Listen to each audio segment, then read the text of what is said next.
중국에서 믿기 힘든 일이 벌어졌습니다. 수천 년 동안 문명의 상징으로 여겨졌던 한자를 뒤로하고 한글을 가르치자는 움직임이 지금 중국 전역으로 번져가고 있습니다. 중국에 수천 년 전통의 한자가 있는데 왜 하필 한국 문자? 중국인이 한글을 배운다고? 농담이지. 하지만 그건 진짜였습니다. 수업 3일 만에 자기 이름을 쓰게 된 67세 할머니. 태어나 처음으로 간판을 읽고 감격해 눈물 흘린 할아버지. 그리고 그들을 보고 다시 교육을 시작한 또 다른 마을 사람들까지. 지금부터 누군가의 삶을 송두리째 바꿔놓은 한글의 기적을 여러분께 들려드리겠습니다. 안녕하세요. 저는 카롤린이라고 해요. 미국 시애틀 출신으로 아시아 언어학을 전공했습니다. 석사 논문은 음소문자 대 표의문자의 문해력 학습 곡선 비교였어요. 그러다 우연한 계기로 중국의 농촌 교육 프로젝트에 참여하게 되었죠. 원래 제 역할은 단순한 교육 봉사였어요. 문자 교육이 필요한 지역에서 주민들과 함께 기초 문해력을 높이는 활동. 하지만 현장에 도착하자 상황은 생각보다 심각했습니다. 대부분이 50대 이상 고령층, 소수민족이거나 정규 교육을 받지 못한 이들이었고, 한자는 그들에게 그림 그 이상도 이하도 아니었어요. 나는 어릴 때부터 밭에서 일했어. 지금 와서 글자? 무슨 소용이야. 병원 가서 약 이름을 몰라서 항상 같은 약만 타와요. 우리 손주는 글도 잘 읽는데 난 아무것도 몰라서 창피해요. 절실한 필요는 있었지만 도전은 너무도 벅찼습니다. 한자를 배우려면 수천 자를 외워야 했고 각 글자의 구성 원리도 복잡해서 이해부터 막혔습니다. 2주가 지나자 출석률은 반토막이 났고 수업 분위기는 침체되기 시작했죠. 그러던 중 대만에서 온 연구원이 저희에게 한 실험 결과를 소개했습니다. 대만 북부의 한 실버타운에서 고령층을 대상으로 한글을 도입한 문해력 교육 실험이었는데 놀랍게도 일주일 안에 대부분이 기본 문장을 읽을 수 있게 되었다는 것이었습니다. 핵심은 음소문자라는 점이었어요. 한글은 소리를 자음과 모음 단위로 분해해 표기할 수 있고 구조가 체계적이기 때문에 초보자들이 언어 체계를 이해하는 데 탁월한 도구라는 것이죠. 한글을 배워서 한자를 더 잘 배울 수 있다면요? 누군가 농담처럼 말했지만 연구소는 진지하게 이 가능성을 검토했고 우리 팀은 조용히 실험을 준비하게 되었습니다. 물론 내부 반발도 만만치 않았습니다. 왜 하필 한글이야? 중국에는 위대한 한자가 있는데 외국 문자를 가르치다니 말도 안 돼. 이건 교육이 아니라 문화 침탈이야. 실험은 외부에 공개되지 않은 채 조심스럽게 시작되었습니다. 그리고 전혀 예상치 못한 변수가 나타났습니다. 바로 K컬처, 특히 BTS와 블랙핑크였습니다. 수업 후 마을 회관에서는 종종 아이돌 뮤직비디오가 틀어졌고 참가자 몇몇이 흥얼거리며 말했습니다. 이거 글자 예쁘다 뭐라고 써 있는 거예요? 이 말 뜻이 뭐예요? 가사가 궁금해요. 그들이 스스로 글자를 알고 싶어 하기 시작한 순간 우리는 확신했습니다. 한글은 이들에게 강제된 지식이 아니라 보고 싶은 것을 보기 위한 도구가 될 수 있다고. 수업은 한글의 기초자음 기억, 니은, 디귿부터 시작했지만 단순한 문자 교육이 아니라 노래 가사, 음식 이름, 드라마 대사를 활용했습니다. 괜찮아, 사랑해요, 보라해. 이 세 단어는 첫 수업에서 모든 이들이 반복해서 소리내 읽은 단어였습니다.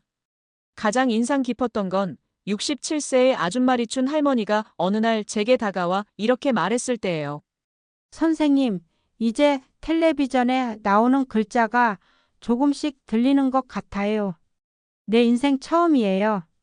그 말을 듣고 저는 알 수 없는 감정에 울컥했어요. 그것이 한글이 가진 힘이었습니다. 단지 한국어를 배우는 게 아니라 문자의 본질을 처음으로 이해하는 경험이었죠. 그리고 우리는 이 작은 실험이 단지 교육을 넘어 문해력 혁명이 될 수도 있다는 걸 깨닫게 됐습니다.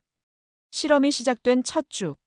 우리는 참가자들에게 연습장을 나눠주고 한글 자음 기억부터 가르치기 시작했어요. 이건 기억이라고 해요. 목에서 나는 그 소리를 나타내죠. 참가자들은 고개를 갸웃거리며 따라 썼습니다. 어떤 분은 손이 떨려서 자음 하나를 쓰는데도 몇 분이 걸렸죠. 하지만 신기하게도 그 다음 자음 니은과 모음 아를 보여주자 한 참가자가 말했습니다. 그럼 이 두 개 붙이면 가인가요? 그 순간 우리 팀은 서로 눈을 마주쳤고 모두의 눈에 살짝 빛이 돌기 시작했습니다. 한글의 음절 구조적 직관성은 기존의 문자를 접하지 못한 사람들에게는 완전히 새로운 세상이었어요.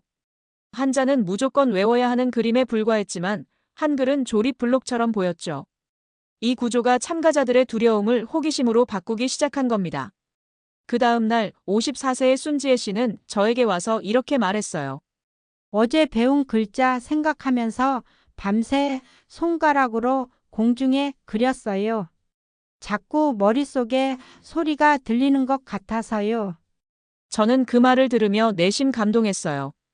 수십 년 동안 나는 글을 못 읽는다고 스스로를 한계지었던 사람들이 드디어 스스로를 열기 시작한 거예요. 우리는 교육 방식도 기존과는 다르게 접근했어요.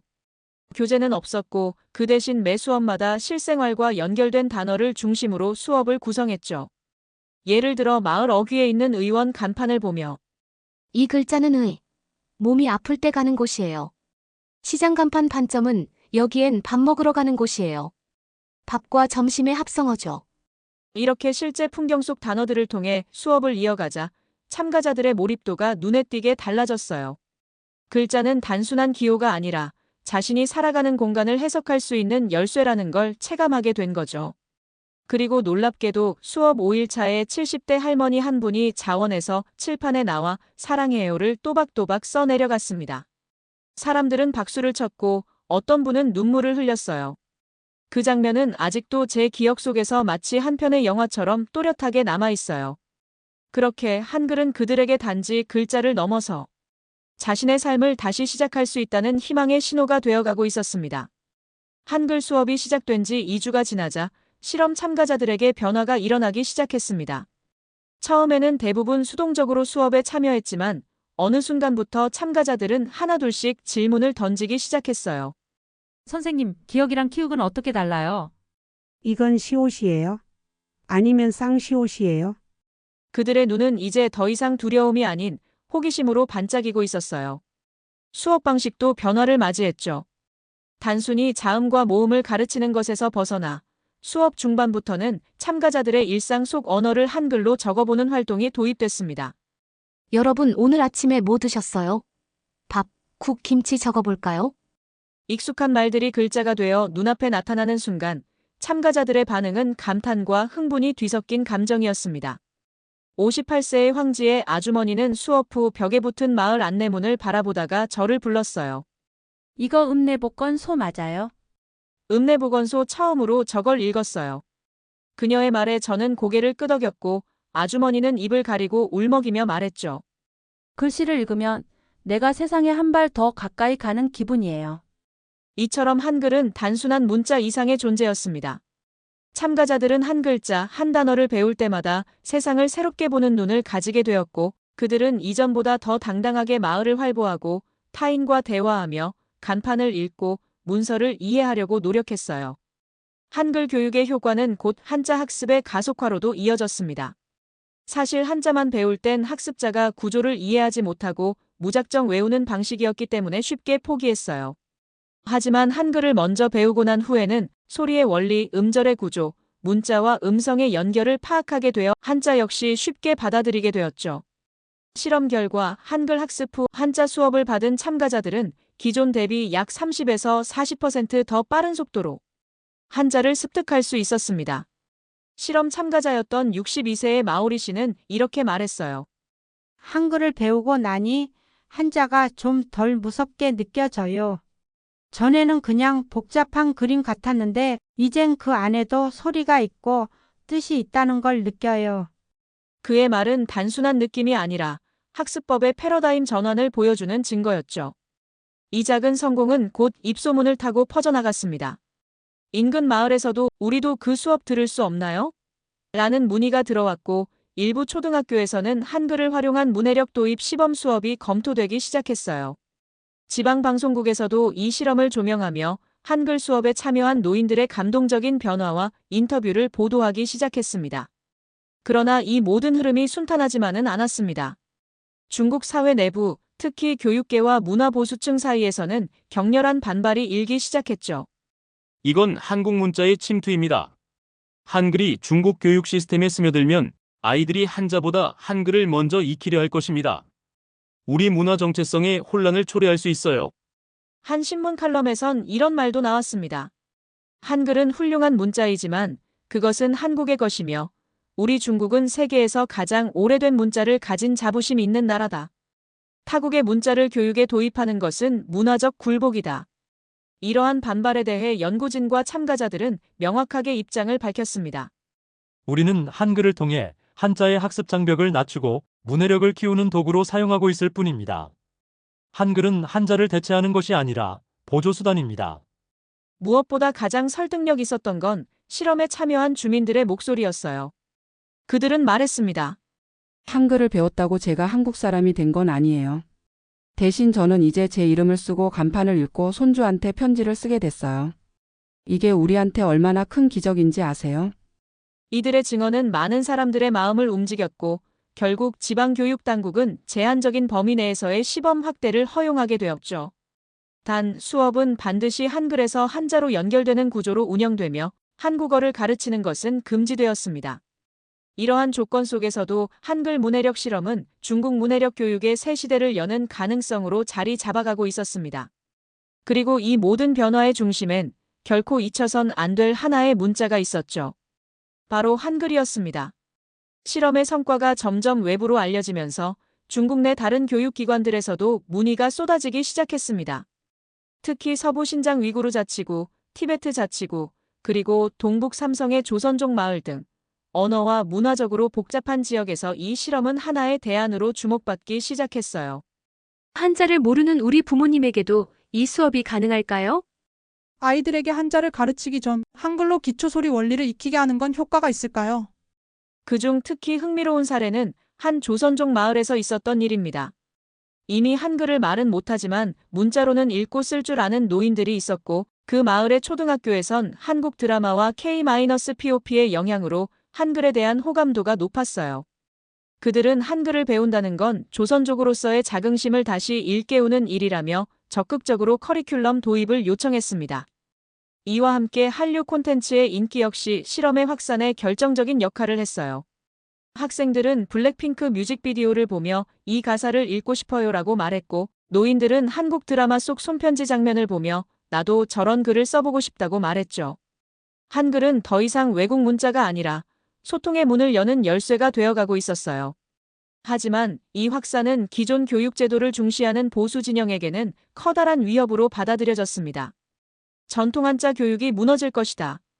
한국 문화에 대한 의존이 심해지면 아이들이 민족 정체성을 잃을 수 있다. 이러한 우려가 팽배해지면서 일부 지역에선 정치적인 검열까지 시작됐어요.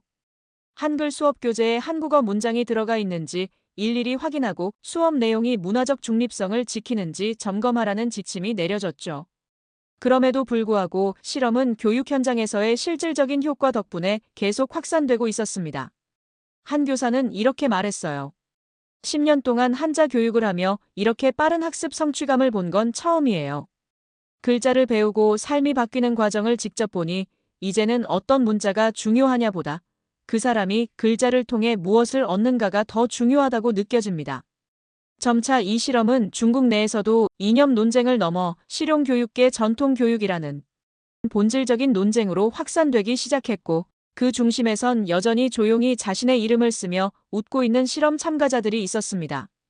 한글 문해력 실험이 점점 세간의 이목을 끌자 결국 예상했던 첫 번째 큰 위기가 찾아왔습니다. 지방 언론과 SNS에서 혁신적 교육 실험, 고령층을 위한 문자 해방 등 긍정적인 평가가 나오던 그때 중앙 언론 한 곳에서 강한 비판 기사가 실렸습니다. 중국 교육 현장에 침투하는 외국 문자, 이대로 괜찮은가?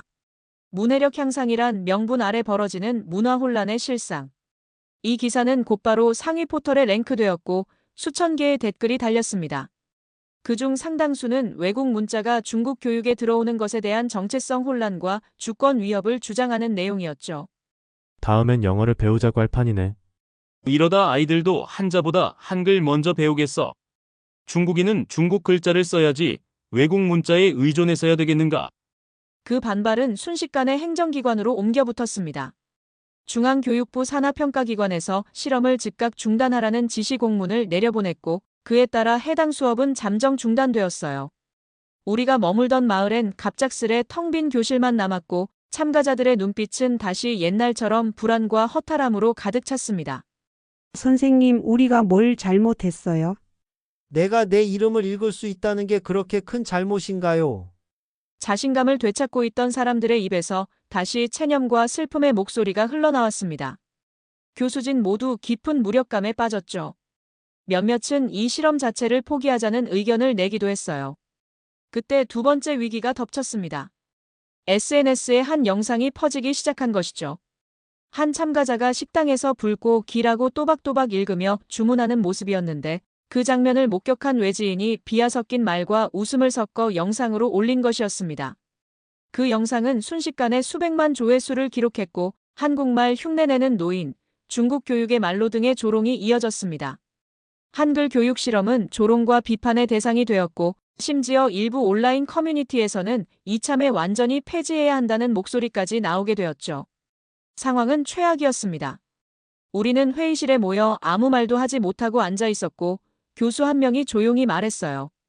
이게 진짜 잘못된 일이었을까? 사람들에게 희망을 준 거였는데 왜 이렇게 되었을까? 바로 그때 식당 주인이 연구소에 직접 전화를 걸어왔습니다. 그는 조심스럽게 말했어요. 영상 속 그 아주머니 정말 감동적이었어요. 처음으로 글자를 읽고 자신있게 주문하시는데 전 너무 기뻤어요. 제가 댓글도 달았어요. 저건 조롱이 아니라 감동이다라고요. 그 한 통의 전화는 교수진 모두를 일깨웠습니다. 우리는 처음부터 무엇을 위해 이 실험을 시작했는가? 사람이 자신의 이름을 읽고 자식 이름을 쓰고 간판을 읽는 것, 그게 정말 정치적인 일일까? 다시 용기를 얻은 교수진은 참가자들의 목소리를 직접 기록해 세상에 알리는 작업을 시작했습니다. 인터뷰 영상에는 이런 말들이 담겨 있었어요. 나는 내 손주 이름을 처음 써봤어요. 그날은 내 생일보다 기뻤어요. 사람들이 웃어도 좋아요. 나는 읽을 수 있고 내가 나라는 걸 이제 알게 되었으니까요. 한글은 나한테 시작이에요. 누가 뭐래도 나는 나아가고 싶어요. 이 영상들은 SNS에 업로드되었고 생각보다 빠르게 공감의 물결을 일으켰습니다.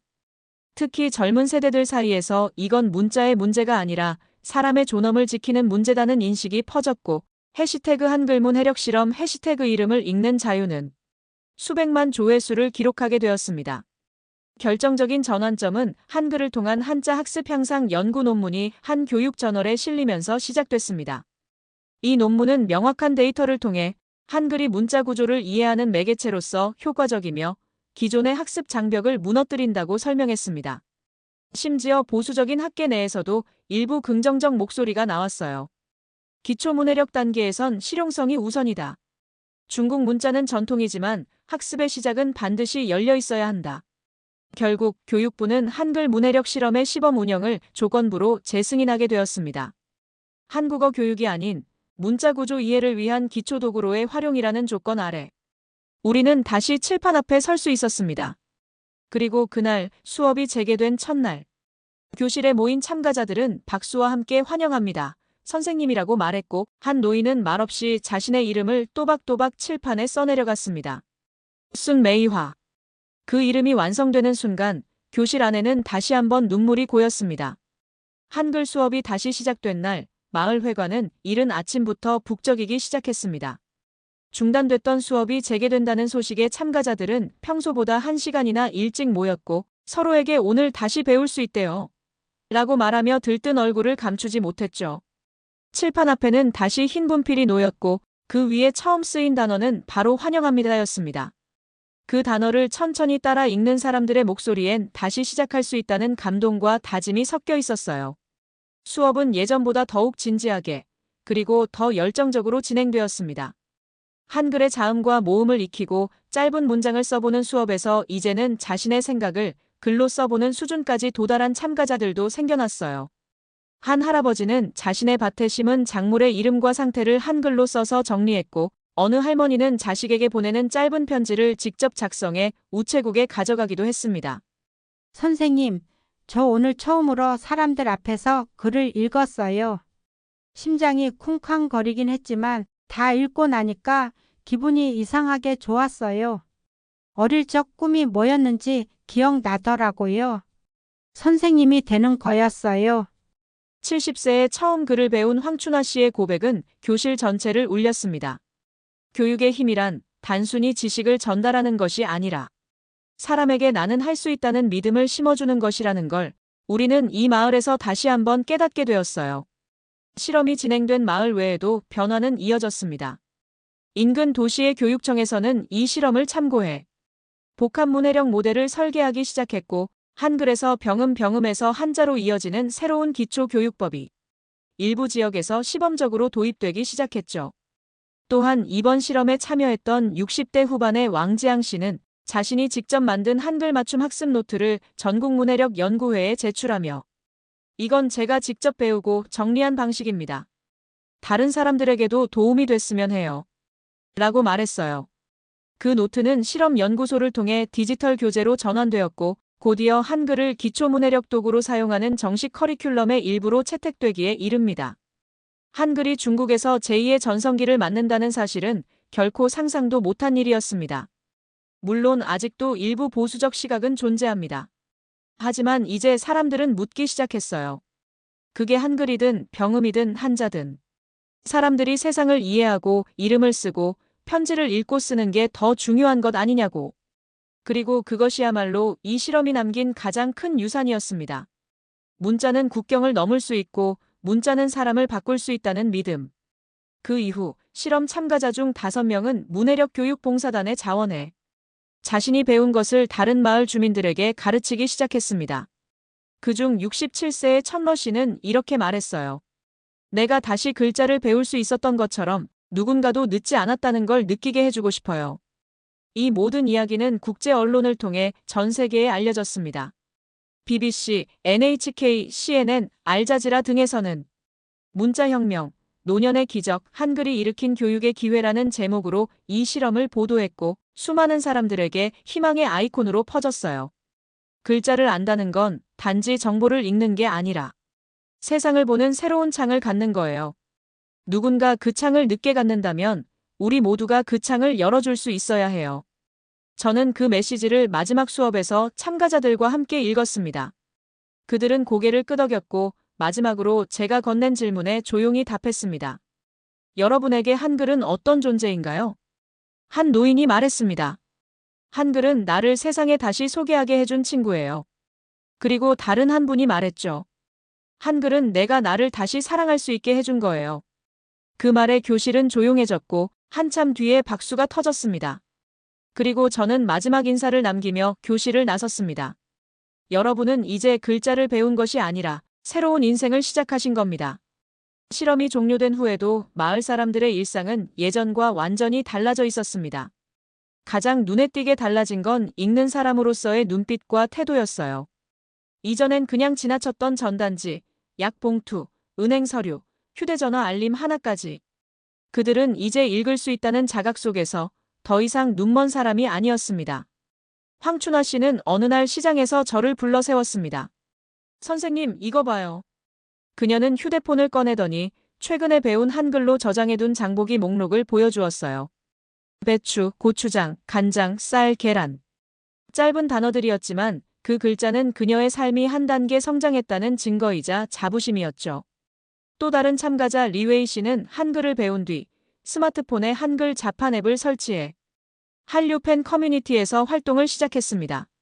처음엔 댓글을 읽는 것이 전부였지만 점점 짧은 댓글을 남기기 시작했고 이내 한국 팬들과 메시지를 주고받기 시작했어요.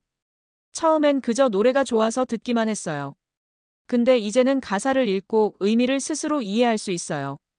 그게 나한테 얼마나 큰 자신감을 주는지 몰라요. 실험 참가자들 중 일부는 지역 교육청에서 진행하는 성인 학습 프로그램으로 진학했고 한글을 기반으로 한 기초한자 수업도 점차 자연스럽게 연결되어 진행되었습니다. 한글로 시작해도 괜찮아요. 이제 이 말은 많은 교육자의 입에서 자연스럽게 나오는 말이 되었어요. 또한 이 실험을 기록한 다큐멘터리는 국제교육영화제에서 초청되었고 가장 인간적인 문해력 실험이라는 찬사를 받았습니다. 그 다큐의 마지막 장면은 이랬습니다. 한 노인이 직접 손으로 쓴 한글 문장을 들고 말하죠. 글자가 세상을 바꾸는 게 아니라 글자를 배운 내가 세상을 다르게 보기 시작한 겁니다. 그 말은 그대로 이 프로젝트의 정신을 가장 정확하게 설명하는 문장이 되었습니다. 그리고 저 역시 이 프로젝트를 통해 제 삶이 바뀌었습니다. 언어학자로서 한글의 구조적 우수성을 연구해왔지만 이처럼 사람의 마음을 여는 열쇠가 될 수 있다는 걸 직접 경험한 건 처음이었어요. 저는 지금도 전 세계 문자 해득 연구를 이어가고 있지만 이 작은 중국 농촌 마을에서의 한글 실험은 제게 가장 소중한 연구 그 이상의 의미로 남아 있습니다. 오늘 이야기 재미있게 들으셨나요? 오늘 이야기를 통해 우리는 다시 한번 생각하게 됩니다. 문자는 단순한 글자가 아니라 세상을 이해하고 소통하는 열쇠일지도 모릅니다. 한글이 누군가의 인생을 바꾸는 도구가 될 수 있다면 우리는 그 가능성을 외면하지 말아야 하지 않을까요? 여러분은 어떻게 생각하시나요? 댓글로 여러분의 생각을 들려주세요. 여러분의 의견이 이 채널을 더 깊고 따뜻하게 만들어줍니다. 구독과 좋아요는 저에게 큰 힘이 되니 잊지 마시고 눌러주세요. 다음 영상에서도 세상을 뒤흔드는 또 하나의 이야기로 찾아오겠습니다. 감사합니다.